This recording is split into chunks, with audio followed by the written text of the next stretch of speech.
Ah yeah, this is us in Fishguard. It had been a right rainy day and this was the evening.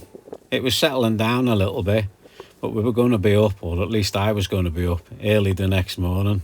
Really early the next morning. So this is me just before bed. And this is the next morning, 3 a.m. to be precise. My brother said to me, it'll be nice and bright, you'll be able to see everything at 3 a.m. Can't see a thing, it's pitch black.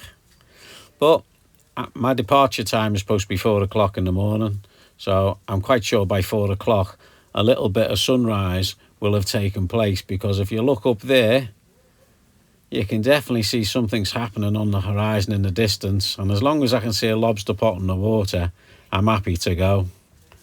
I say a lobster pot in the water because there's plenty of them when you're not looking for them, so you really need to keep your eyes out when it's dark like that.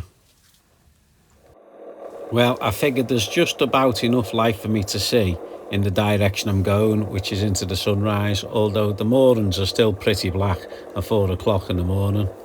I'm slipping off out of here and Lisa's fast asleep.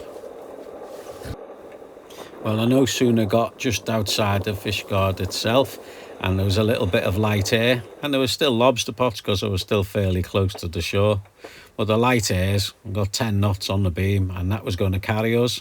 So we were off. Today's weather forecast suits me really well. It's northwesterly 2 to 4, which means it'll be more or less on the beam most of the way across, and then it starts backing to a westerly later, and then after it's back to a westerly, then it backs to a southwesterly, and hopefully we'll be by Bardsey then, because that's much later. And if we get that, it'll be a run up the Clint Peninsula, hopefully, all going well. Now, I'm lucky here because the water's still a slight. When I checked on Windy, it turned around and said a little bit more than a slight. It was looking at 1.2 to 1.3 metres. Well, I'll be happy if it stays like this for sure, because it means we'll have a nice crossing and Lisa can stay asleep down there. Well, it's not long before we've got over 5 knots through the water, and certainly making more than that over the ground, because tide will just start becoming to be with us now, which will give us a little bit of a lift. And to make things even better, the sun's jumped in the picture to say hello. So good morning, Mr. Sunshine, and hopefully you'll stay with us for a day.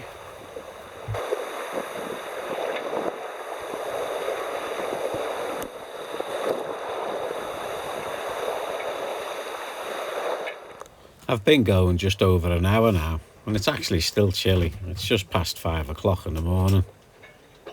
So I'm sitting inside, open. I've got the doors closed. I'm watching the whale go by while I'm sitting in here, and the sun climbing up over the horizon. And I'm making a decent pace through the water, and an even decenter pace over the ground, with only 13 knots of wind on the beam. Seems to be going very well. I think a beam reach at about 14-15 knots of wind will get me almost to hull speed. That I've never had before. Well, there you go, there's 13 knots. 5.7's over the ground, and tide is just starting to turn in our favour.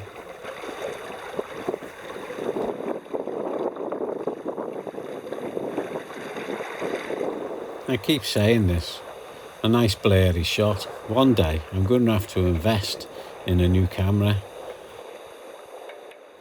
You can almost feel the sun rising at this hour in the morning. Everything's just like on the up continuously.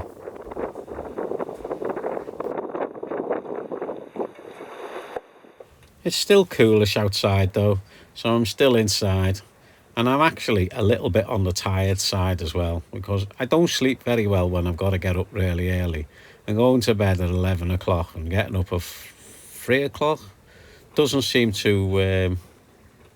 5:42 in the morning, and I've been up already about 3 hours. Wow.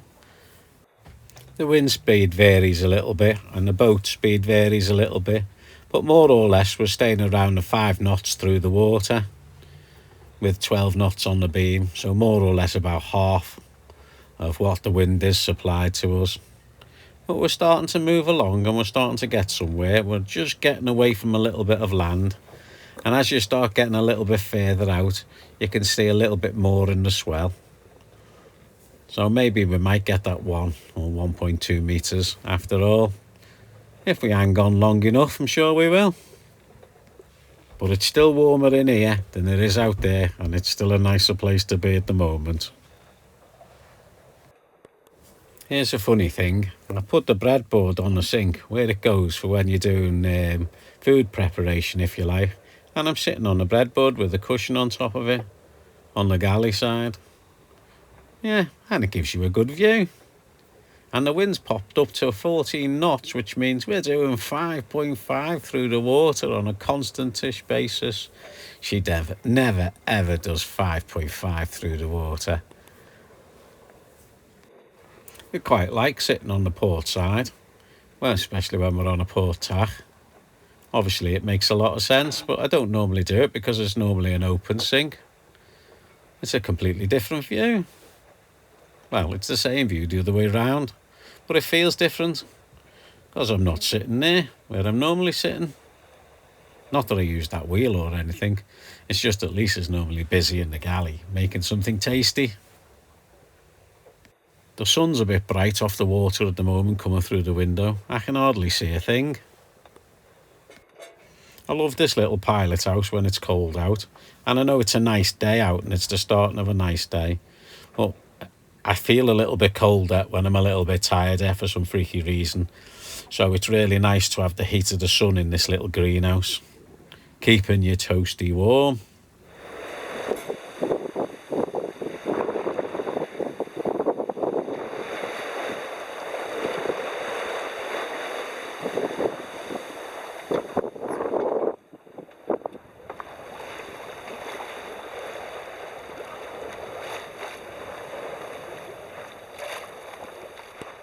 The wind definitely isn't constant. Its direction changes by as much as 15-20 degrees at some points, and its strength changes.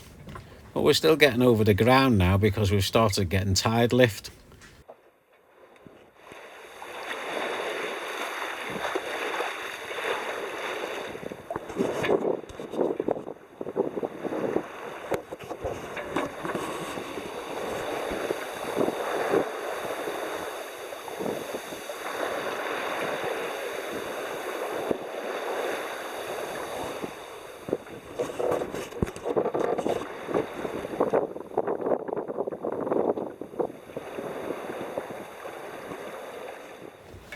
Well, I'm 4.5 hours in now, and it's nice enough to sit outside. The sun's got up enough, all the way up there, for me to straighten the solar panel out and leave the doors open, put the cockpit cushions out and enjoy what's going on outside here.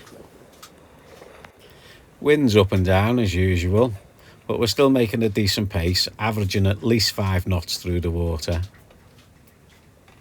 And averaging over 6 over the ground. So that means we're getting somewhere at a decent pace. At this rate, we've got about 25 miles to Abersoch, and if that keeps up the same pace as we're doing now, that's about another 5 hours. The air is starting to get a little bit lighter, and what's quite weird about that is the swells seems to be getting a little bit bigger as the air's getting a little bit lighter. And that causes me a problem because the boat starts sitting upright with a lot less pressure in the sails.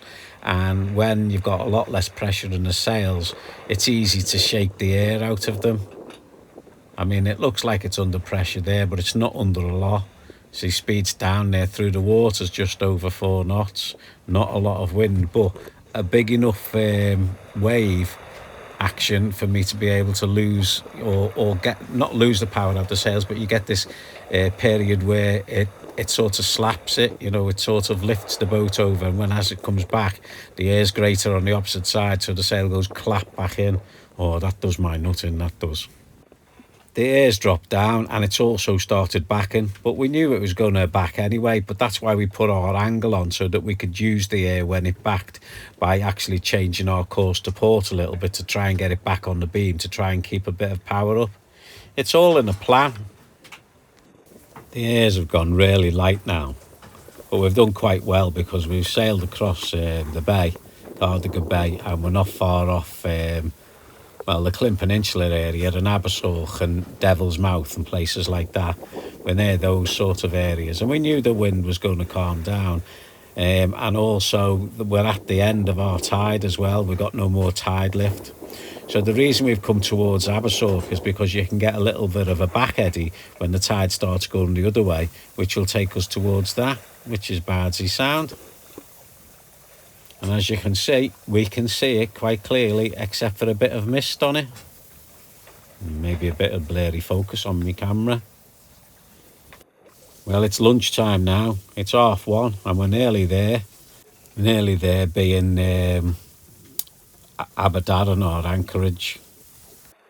Well, we just motored for the last half hour because the air went completely, and this swell that you can see there underneath us was actually shaking the boat and the sails to pieces, so I made the choice to put them away for a bit. But it seems to have backed a little bit now, and we can regain a grip off it and finish our trip. We've got a little bit of lift from the ebb at the moment, which we wouldn't have if we'd have done a straight line towards Bardsey. We'd be fighting the ebb, and that's why we've headed in towards Abersoch to turn towards Bardsey from here. Makes a lot more sense to me. And though I can see the sound ahead of me, I won't be going into it. I'll be going over there, which is Abersoch. Sometimes when you're looking at land, it looks like you're sailing and never getting any closer. It just seems to stare at you at the exact same distance. But if you look at the green arrow in front of the boat, that's where we should be in half an hour. So not much after that, then we should actually be in Abersoch. It's going to be a very late lunch, considering I started at 4 o'clock in the morning. And this was the swell that they were talking about, the 1.1, 1.2 metres. Although it's got a decent fetch to it, it does shake the boat a little bit and empty the sails when the air dries up.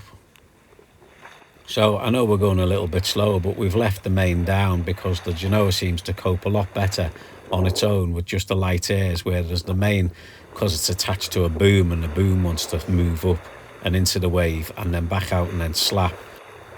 Anyway, it's lobster pot time now, too close to land. And we've got to go between those couple of little islands there straight into Abersoch itself. And there's quite a lot of pots in between. So I've got Lisa's eyes and my eyes looking for pots at this moment in time. There's quite a good stream that runs along these rocks, which is taking you westward when the water's ebbing. So it's very useful to go up towards Hell's Mouth and follow it across. So we get into Abersoch, past that little gap there between those two islands, and this is Abersoch. There's a lot of campsites around the top of it, big beach right the way around the back end of it, and a little town there which has got chippies and pubs and things like that, which is very lively, as is the beach. This whole area is very summery. And because we've got a southwesterly coming in, we've got a little bit of a bump in here, but we've gone as far over to the northwest corner as we can do, so we can get out a little bit of the lump so that the anchor doesn't drag. And as it was, she was fine, the anchor. Well, this was our path on the way here. We started off with a northwesterly. It's 2 to 4 it was supposed to be, but it kept up at a good 4 most of the way really. And obviously we had the flood with us to help the boat speed over the ground. The wind did back though, and it reduced in pressure when it backed and we slowed down a bit. As we neared Hell's Mouth, the wind dropped off quite a lot. And then of course the wind backed and started pushing us from the southwesterly like it was supposed to. The tide had now started ebbing here, which working in our favour was pushing us towards Abersoch anyway. So that was a win-win. We weighed anchor about 16:30 in Abersoch. The sound we were looking to be going through at about 1700, which was to be slack water in the sound. You can actually go through up to a couple of hours early as long as you stay on the north coast, and there's a little stream that'll take you through. But our plan was to have as much relaxation in Abersoch as we could do, because it had already been a long day for me. And if you wait till the latest point to go through the sound, you've got the best chance of getting a bit of tide lift to carry you up to the anchorage, Porth Dinllaen. So that's the method we used. We waited, and then when we went through the other side, we let the tide do some of the work with the wind, and we didn't have to worry about any wind over tide.